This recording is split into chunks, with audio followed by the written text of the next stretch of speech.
오늘 본문은 이스라엘이 깨뜨렸던 언약을 하나님께서 다시 세우시는 장면입니다. 그래서 오늘 그 본문을 이렇게 보시면 어디서 많이 들었던 얘기들이죠. 이 이전에도 하셨던 얘기예요. 이전에 하셨던 얘기를 또 하시는 건 무슨 이유가 있을 거 아닙니까? 이전에 언약했던 게 깨뜨려졌어요. 누가 이거 깨뜨렸어요? 이스라엘 백성이 깨뜨렸죠. 그래서 십계명 돌판조차도 모세는 깨뜨릴 수밖에 없었어요. 왜? 아니 언약 깨뜨렸는데, 계약을 다 깨뜨렸는데 계약서가 무슨 소용입니까? 여러분, 계약서가 소용없을 때는 어떻게 해요? 그냥 찢어버리는 거예요.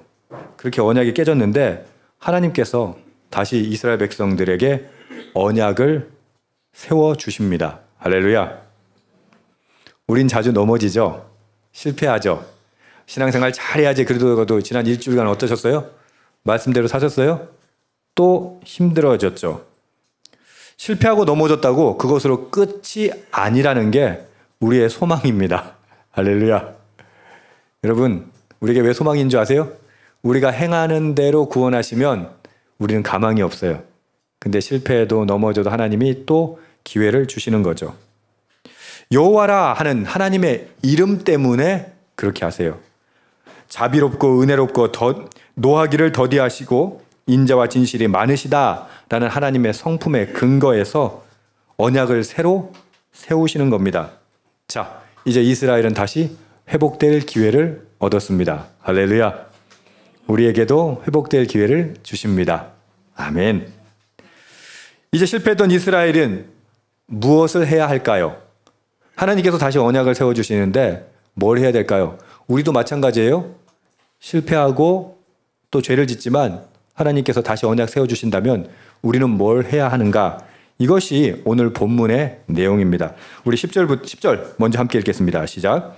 여호와께서 이르시되 보라, 내가 언약을 세우나니 곧 내가 아직 온 땅 아무 국민에게도 행하지 아니한 이적을 너희 전체 백성 앞에 행할 것이라.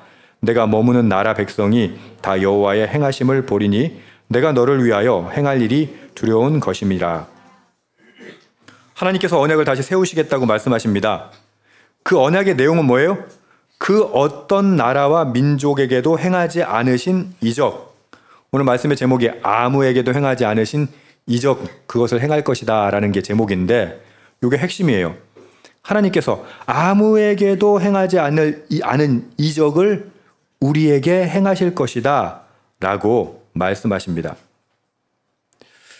이것은 처음 시내산에서 언약하셨던 내용입니다.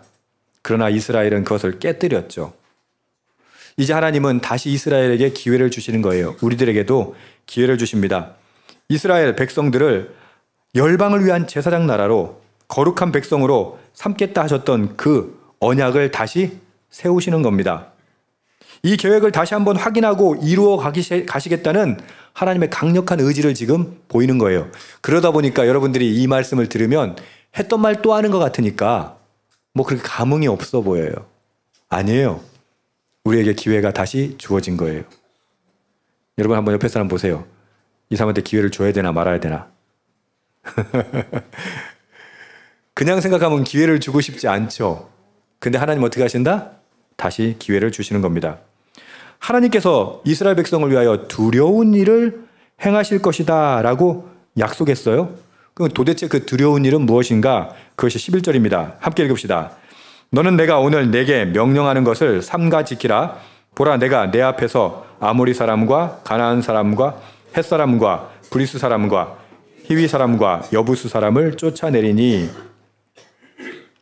하나님께서 행하실 두려운 일은 뭐예요? 가나안 땅에 있는 7 부족을 쫓아내는 것. 누구를 위해서? 이스라엘을 위해서. 사실 여호수아서 보면요, 굉장히 처참해요.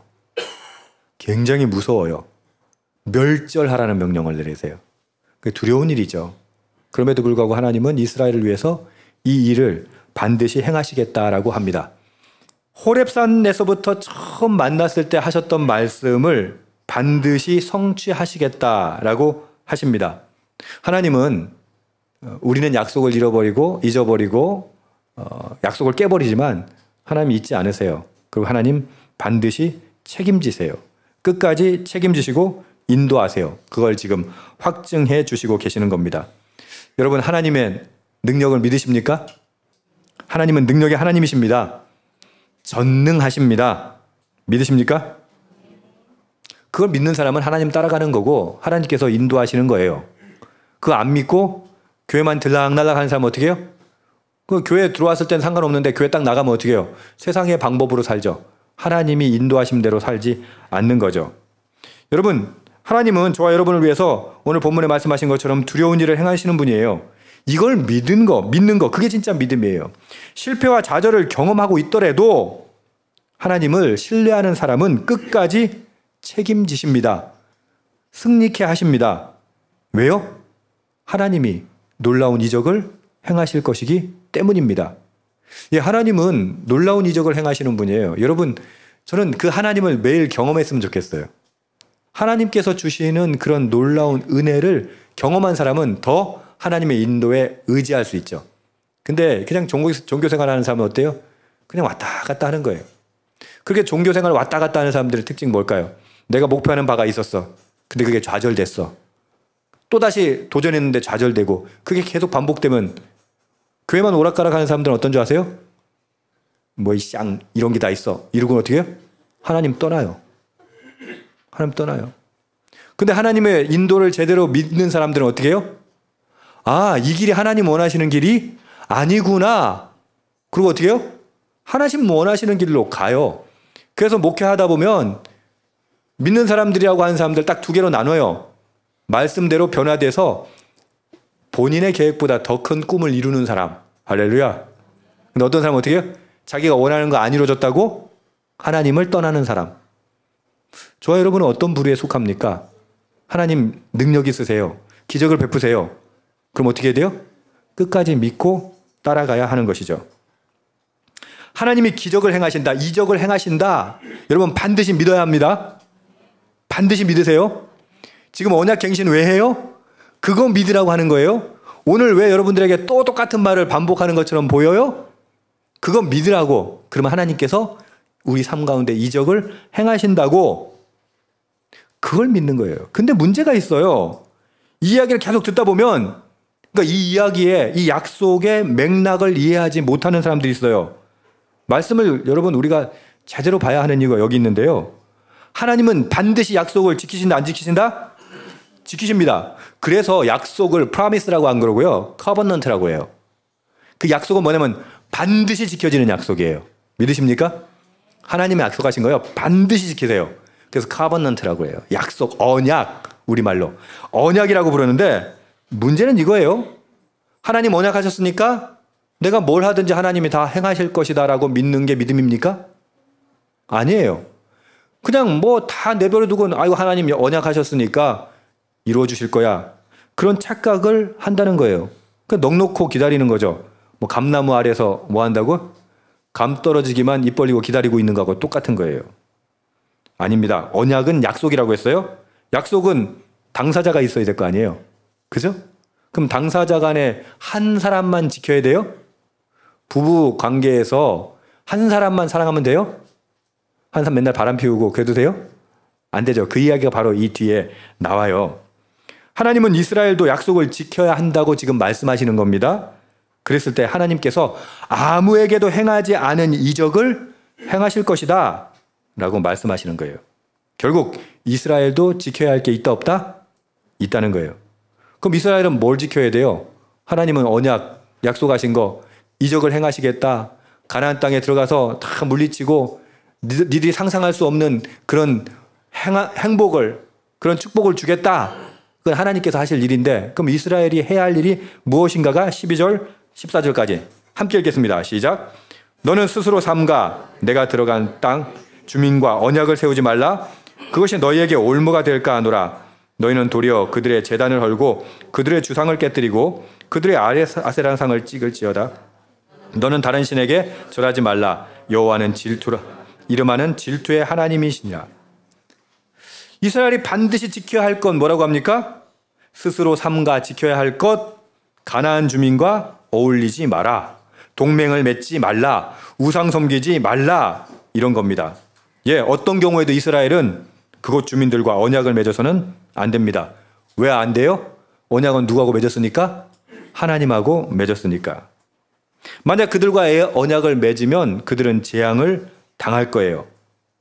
이것은 우상숭배 금지 계명을 단순히 반복하는 것이 아니라고 아까 말씀드렸어요. 여기 보세요. 여기에 더 구체적으로 얘기하세요. 그들의 제단, 그들의 주상, 그들의 아세라상, 심지어 다른 신을 구체적으로 언급하시면서 절대 그 땅의 종교와 문화에 동화되지 말라고 강력하게 경고하세요. 여러분, 왜 세상 사는 방식으로 살면 안 돼요? 왜 안 돼요? 그게 언약을 깨뜨려 버리는 거기 때문이에요.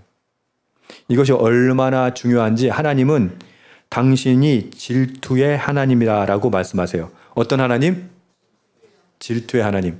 여러분, 하나님의 이름에 질투한다는 게 좀 어울려요, 안 어울려요? 그거 좀 째째해 보이잖아요. 근데 하나님 스스로가 뭐라고 얘기하세요? 나는 질투하는 하나님이야 라고 말씀하세요. 예, 하나님은 질투하시는 분이십니다. 설교 준비하면서 이거 어떻게 해야 이게 좀 덜 째째하게 설명할까? 그러다가 기사를 찾아봤어요. 무엇이든 물어보살 이런 프로가 있더라고요. 저는 기사만 봐서 거기에 한 상담자가 와가지고 상담하는데 여자친구하고 1년을 사귀었대요. 그리고 준동거 상태래요. 근데 여자친구가 정식 연애는 원하지 않는데요. 그 무슨 말이에요? 그래서 출연자가 서장훈이라면서요. 서장훈이 그랬대요. 당신 결혼하기 힘들어 그렇게 하면. 그럼 결혼 못해. 왜 결혼 못한다는 거예요? 상담자는 그 여자만 바라보고 있는데 그 여자는 어떻다? 다른 남자하고도 자유연애하고 싶다라고 하는 거예요. 그러면 여러분이라면 이런 여자와 결혼하겠습니까? 물어봅시다. 딴 남자? 예담이가 너무 심하게 흔들어서 안 된대 절대. 이렇게까지 하면서 안 된대. 여러분, 이거는 있을 수 없는 일이잖아요. 근데 이 이야기를 읽는데 하나님께서 은혜 주셨던 거고 생각했어요. 갑자기 이런 생각이 들었어요. 예, 질투가 없으면 사랑하는 것일까? 이렇게 생각해 봤어요. 여러분, 배우자가 막 바람 피우고 딴 남자 만나고 우리 집 사람이 딴 남자 만나는 생각을 해봤더니 오 그럴 일이 없겠지만 생각만 해도 이거는 아찔하더라고요. 아찔한 게 아니라 막 부여같이 밀더라고요. 여러분 생각해 보세요. 질투가 없는 게 사랑일까요? 그렇지 않다는 거예요. 하나님은 이스라엘과 언약 관계, 그러니까 언약적 사랑 관계를 맺으셨습니다. 그런데 이스라엘이 하나님이 아닌 다른 신을 섬긴다? 아니, 다른 이와 바람을 피우는데도 질투가 나지 않는다면 그게 더 이상한 거 아니에요? 생각해 보세요. 그게 질투가 안 나면 그건 내가 이 사람을 사랑하는 것 아니다? 아니다라는 거예요. 질투라는 표현을 쓰시는 것은 하나님께서 그만큼 이스라엘을 간절하게 사랑하신다는 뜻이에요. 이해되십니까? 여러분, 하나님께서 여러분을 질투할 만큼 사랑하세요. 그 말은 무슨 말이에요? 너만 바라보고 있다는 얘기예요. 근데 이스라엘은 하나님을 바라본다 안 바라본다? 자꾸 딴 남자 보고 자꾸 딴 여자 보고 그러고 있는 거예요. 그러니까 질투가 난다고 말씀하시는 거예요.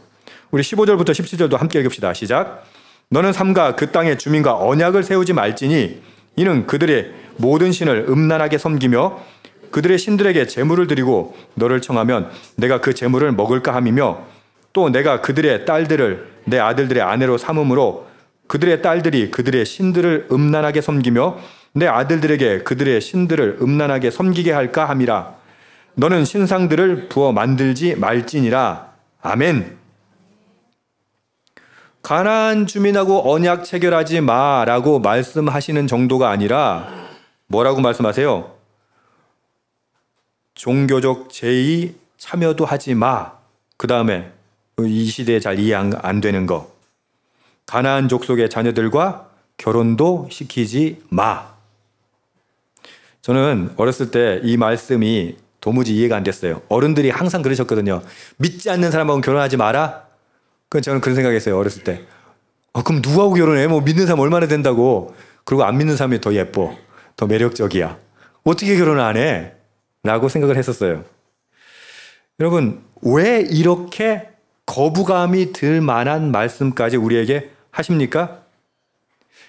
인생을 살아보면서 깨닫게 된 게 있어요. 아, 이 말이 맞구나. 왜요?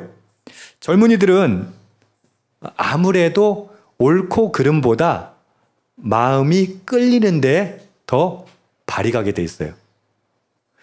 뭐 물론 요즘 젊은이들이 다 분별력이 있다 생각하지만 근데 아무리 분별력이 있어도요. 이게 끌리는 거를 이겨내진 못해요. 나이가 들면 그게 좀 분별이 되거든요. 아, 이건 끌림이다 아니면 이건 옳고 그른 일이다. 근데 어때요? 혈기왕성할 때는 끌림에 의해서 갈 수가 있거든요.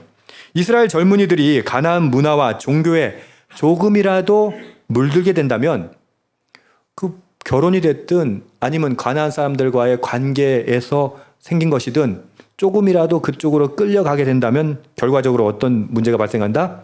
하나님을 떠나게 된다는 거예요. 가나안 땅을 주신 언약의 당사자가 누구예요? 하나님이잖아요. 사랑하기 때문에 집 사주고 차 사주고 살아주고 다 했어. 근데 이 사람이 바람을 피워.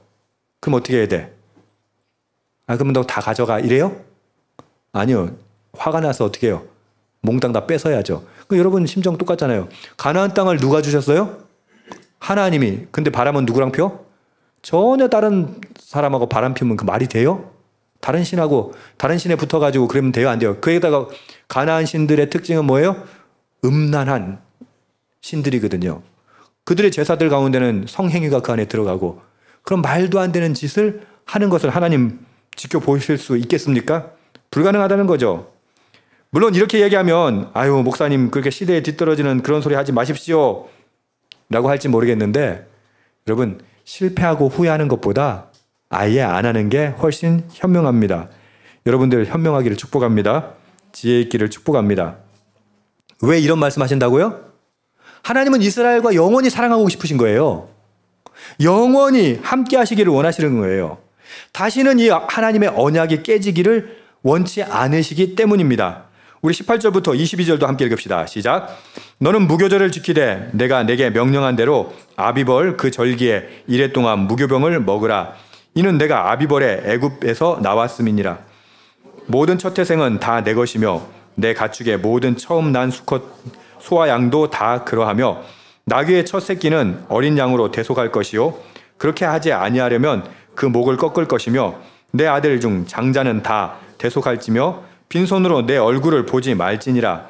너는 여세 동안에 일하고 일곱째 날에는 쉴지니 밭갈 때나 거둘 때에도 쉴지며 칠칠절 곧 맥추의 초실절을 지키고 새말에는 수장절을 지키라. 좀 어렵죠 여러분들에게. 예, 어려울 거예요. 그러나 지금 말씀하셨던 것이 사실 앞에 말씀하셨던 걸 반복하시는 거예요. 왜요? 이미 앞에 말씀하셨던 언약은 깨져버렸으니까 다시 이 언약을 하나하나 설명하고 계시는 거예요. 여러분 왜 절기를 지키라고 합니까? 이 사람들은 금송아지를 만들어 갖고 여호와의 절기라고 하면서 지켰던 사람들이에요. 엉뚱한 절기를 지켰던 거죠. 그래서 하나님이 절기를 지키랍니다. 여러분 요약이 되시는지 모르겠지만 세 가지 절기가 나옵니다. 첫 번째 무슨 절기가 나왔어요? 무교절이 나왔어요. 무교절은 뭐예요? 유월절입니다. 유월절은 뭐 하는 거예요? 출애굽. 애굽에서 구해졌을 때 그 당시를 뭐하라? 기억하라 라고 이야기하시는 거예요. 6월절부터 77, 49예요. 그죠? 무슨 말이냐면 6월절에서 77절이란 말은 49일이 지난 절기. 그때 뭐 하냐면 보리 추수하거든요. 맥추절이에요. 77절은 맥추절입니다. 그리고 새말이라고 써 있는데 연말에 있는 곡식을 다 그 과일들을 다 수확해가지고 창고에 넣는 거 해가지고 수장절이라고 그래요.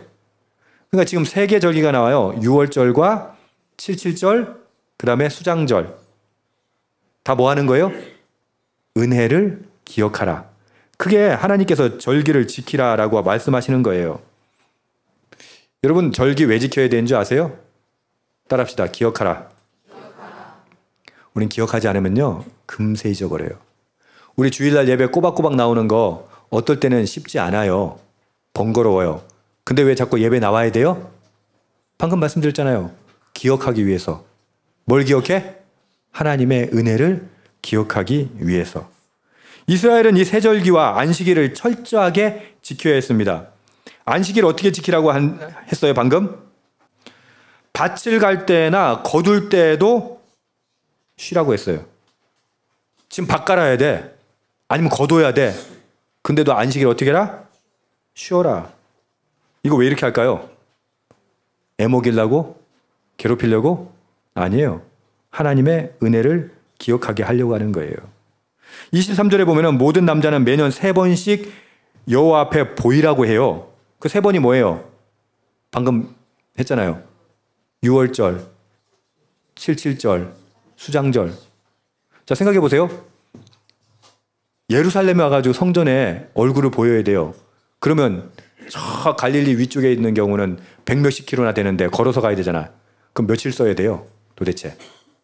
그럼 며칠 그렇게 내려와가지고 여호와께 절기를 지키면 소는 누가 키워? 농사는 누가 해? 맞아요, 안 맞아요? 그보다 더 심각한 거 있어요. 외적이 쳐들어오면 어떻게 해요? 근데 하나님 뭐라고 약속하신 줄 아세요? 내가 지켜줄 거야. 할렐루야. 우리들 착각하는 게 뭔지 아세요? 야, 주일 다 지켜가지고 장사 어떻게 해? 하나님 뭐라고 말씀하세요? 내가 지켜줄 거야. 여러분 헌금할 때 어때요? 내 주머니에서 돈 나가는 거 쉬워요, 어려워요? 어려워요. 헌금할 때 이거 내 주머니에서 나가면 나는 뭐 먹고 살지? 하나님 뭐라고 하신다고요? 내가 먹여줄게. 여러분 한번 시험해 보세요. 제가 그랬다니까요. 저는 믿는 집안이 아니니까 헌금이 그렇게 힘들었어요. 아주 막 예민한 사람이에요. 근데 해봤더니 어떻더라? 하나님이 채워주시더라. 하나님이 인도하시더라. 하나님이 책임져 주시더라. 할렐루야. 지금 헌금하라 그 얘기하는 게 아니라 여러분 절기를 지켜봐. 네, 아멘. 안식일 지켜봐. 네, 아멘. 하나님께 여기 보면은 하나님을 배울 때 그냥 빈손으로 오지 마. 네, 아멘. 그랬을 때 어떻게 한다? 하나님께서 행하시는 걸 경험해 보는 거예요. 여러분 문제 있어요? 어려움 있어요? 그럼 그냥 헌신하세요. 여러분의 삶을 헌신해 보세요. 헌신이란 건 뭐예요? 하나님께 드리는 거잖아요. 내 삶을 하나님께 드리면 내가 아프면 누가 손해야? 하나님이 손해잖아요. 너무 비겁한가? 내 문제는 누구의 문제야? 하나님의 문제가 되잖아요. 하나님 그걸 원하시는 거예요. 그러니까 사랑하니까 그냥 나랑 함께 살자. 내가 책임져 줄게. 그래서 어떻게 해라? 절기 지켜. 안식일 지켜. 첫 것이란 말은 뭐예요? 가장 좋은 걸 말하는 거예요. 첫 것 그러면 제일 앞에 나왔던 시시한 거 드리한 게 아니라 여기서 첫 것이라는 말은 제일 좋은 거 하나님께 드려봐. 한번 해봐. 라고 말씀하신 거예요. 왜? 하나님 그것을 통해서 우리에게 복 주시기를 원하시기 때문이에요. 아무에게도 행하지 않은 이적을 행할 것이다 라고 말씀하시는 게 이 포인트라고 하는 것이죠. 예, 이스라엘도 우리들처럼 이게 좀 쉽지 않았을 거예요. 믿기지가 않았을 거예요. 그래서 출애굽의 기적을 기억하라라고 말씀하시는 거예요. 이게 잘 안 믿겨지면 어떻게 하면 돼요? 지금까지 살아왔던 기억을 더듬어 보세요. 하나님께서 나에게 출애굽의 기적을 주셨잖아요. 하나님께서 나에게 건강에 복을 주셨잖아요. 하나님께서 우리 가정에 은혜를 주셨잖아요. 그걸 기억하라는 거예요. 그걸 기억하고 뭐예요? 한 걸음만 더 나가봐. 이렇게 말씀하시는 거예요. 여러분 지금 이 장면은 언약을 다시 세우는 장면입니다. 여러분들에게 헌금을 강요하거나 헌신을 강요하기 위한 장면이 아닙니다. 안 하셔도 돼요. 그러나 하나님은 원하시는 거예요. 새로운 언약으로 살아봐. 너와 내가 하나님과 우리들이 새로운 언약에 새로운 스테이트로 나아가봐 라고 말씀하시는 거예요. 그랬을 때 어떻게? 하나님께서 행하시고 역사하시고 인도하시고 기적을 이적을 행하시는 것을 경험해 보라 라고 우리에게 말씀하시는 겁니다. 언약을 믿는 자에게 가나안 땅을 주시고 더 많은 것을 부어 주신다고 약속하시는 것입니다. 말씀 맺습니다. 우리 또한 세상이라는 가나안에서 끊임없이 돈과 성공이라는 우상의 유혹을 받으며 삽니다. 그렇게 유혹한다고 따라가면 돼요, 안 돼요? 안 된다는 얘기예요. 따라가지 말라는 거예요. 가나안의 문화에 물들어서 우상 숭배에 빠지지 않기 위해서 하나님은 지금 이 언약을 지키라고 하시는 거예요. 안식일 지켜야 돼. 첫것 드려야 돼. 제일 좋은 것으로 드려. 그리고 절기를 반드시 지켜. 이렇게 말씀하시는 거예요. 여러분, 그런데 우리는 어떻게 해요? 세상의 풍요? 이거 이렇게 하면 내가 손해볼 것 같아. 가나안의 풍요. 그것 때문에 제일 중요한 하나님이 원하시는 거룩함을 잃어버려요. 하나님의 언약은 우리를 거룩해 하시는데 그 언약을 잃어버린다는 것이죠. 교회는 세상과 똑같이 사는 공동체가 아니에요. 세상에 대안을 제시하는 공동체예요. 저와 여러분의 삶이 세상에 대안이 되기를 축복합니다. 그럼 세상하고 똑같이 살면서 대안 될 수 있어요? 아니요. 여러분, 하나님의 언약대로 하나님의 말씀대로 살아가는 법을 세상에 보여주십시오. 그리고 하나님께서 여러분의 삶 가운데 이적을 행하시는 것을 가나안 사람들이 볼 수 있게 하십시오. 이게 오늘 본문의 핵심이에요. 너희가 그 이적을 누리는 그것을 누가 볼 것이다? 가나안 사람들, 민족들이 보게 될 것이다. 할렐루야. 언약 공동체, 하나님께서 다시 실패 속에서 좌절 속에서 넘어져 있는 이스라엘을 세우듯이 우리도 다시 그 언약을 세워주시기를 원하십니다. 왜요? 사랑하기 때문에. 얼만큼 사랑하기 때문에? 질투할 만큼 사랑하시기 때문에. 그러니까 눈을 다른 데 자꾸 돌리지 마세요. 눈알이 왔다 갔다 하면 안 됩니다. 하나님만 바라보십시오. 그리고 하나님이 지금 언약으로 말씀하시는 것 지키십시오. 그럼 하나님께서 누구 책임지신다? 저와 여러분을 책임지실 것입니다. 아무에게도 행하지 않은 이적을 우리에게 보이실 것입니다. 그 이적을 경험하는 저와 여러분 되길 주님의 이름으로 축복합니다. 아멘.